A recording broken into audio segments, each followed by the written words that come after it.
Hello, everybody. Welcome to my weight loss project. My name is Rolando Alfaro. Thanks for joining me again. Day 50. 50 days into this. Wow. It's kind of crazy. When I started this, I didn't even think I was going to get to day 35, let alone day 50. So let's talk about this. Yesterday.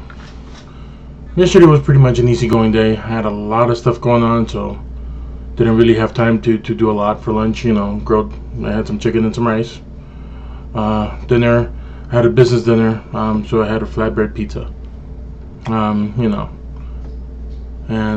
that was about it. In between, did I snack on anything? I don't think I did. Had a couple of buy drinks. I've shown them to you, because I'm trying to wean myself from sugary, carbonated drinks like Coke or soda or whatever. So that's where we're at. I am starting to kind of get into a groove of things. One thing I need to start doing that I haven't been able to just because of time and the way things have been, but I need to make the time. So that's an excuse right there. So yeah, I got myself an excuse. Instead of saying, "Oh, I don't have time," or "I had all this going on," no, I need to block off my time and set priorities. Just like I try to spend time with my family because they're important to me. So should be my health, And my wife tells me this a lot. That a lot of times I tend to put my health in the back seat to work or other things that I need to do. But we got to change that in order to keep going with this. For example, today I did not go see my trainer because I had something come up, an early morning meeting. That's okay. So here's what we're going to be doing. Yesterday, I realized the fact that you need to rest and all that. But it also doesn't mean that I'm just going to sit on my butt and not do anything because I'm resting, right? No, what I mean is if you have 3 days of workouts, take a day in between. Then you can have your other 3 days, and then you can rest in between. There's this book called Peak Performance that I'm listening to. The two guys in there. Let me look it up. It's in my Audible library here. I'm sorry. Should have been ready for this. Where is it?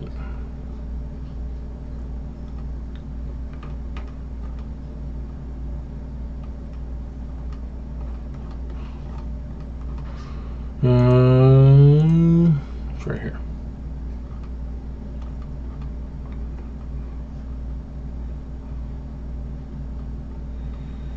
It's called Peak Performance, Elevate Your Game, Avoid Burnout, and Thrive in the New Science of Success. So basically, what this book is saying, and I'll put a link to it so you can see it on Amazon here when I'm done. But basically with this book, and I'm not done listening to it yet. I mean, it's a really good book. I'm about halfway through. But in there it stresses, how we tend to burn out, how we just focus on one thing and that's it. That's all we do. Whether it's business, whether it's sports, whatever you might be doing. Whether you're training to be a runner, a swimmer, you're a stock analyst, a real estate agent, whatever it is. We get so caught up on the grinding, and our society is, it's all about the grind. It's all about, getting up every day and just smashing everything in your way to get to where you need to be. Taking care of business, as we say. But that, can lead us to our downfall. There's an example that they just gave that, told me, hey, take a day in between when you do stuff. And basically what the story is there's this coach, and this guy, he trains people to do triathlons, Ironman triathlons.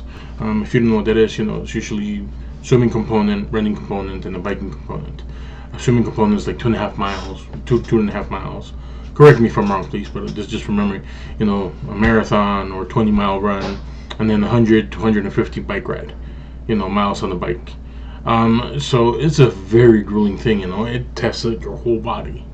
It's a full body thing, the swim, then the run, then the bike, all day your body's just go, go, go, go, go. So what this guy does is, when he trains people, a lot of people go to him that are already done with their careers, that are burned out, that are old, quote unquote, because he helps them turn their careers around. So a lot of people are like, man, what does this guy do? What does he teach? What's going on?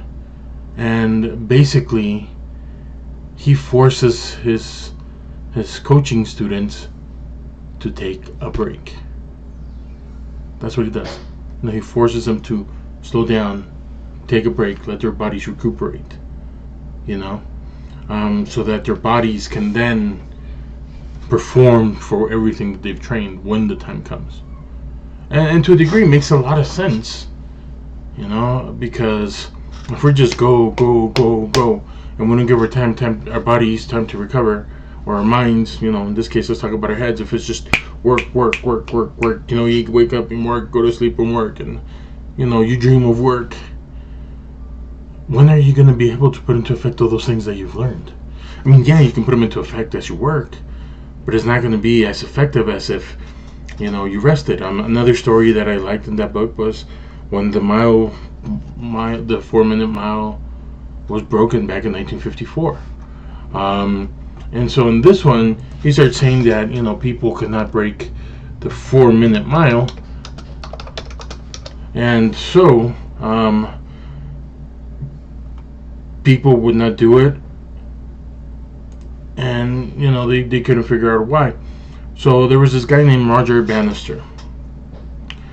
You know, he's a long distance runner. He wanted to break the 4-minute mile barrier. And this is back in 1954. So we're talking about a while ago, you know. So everybody would just train, you know, they come 402, 403, 404.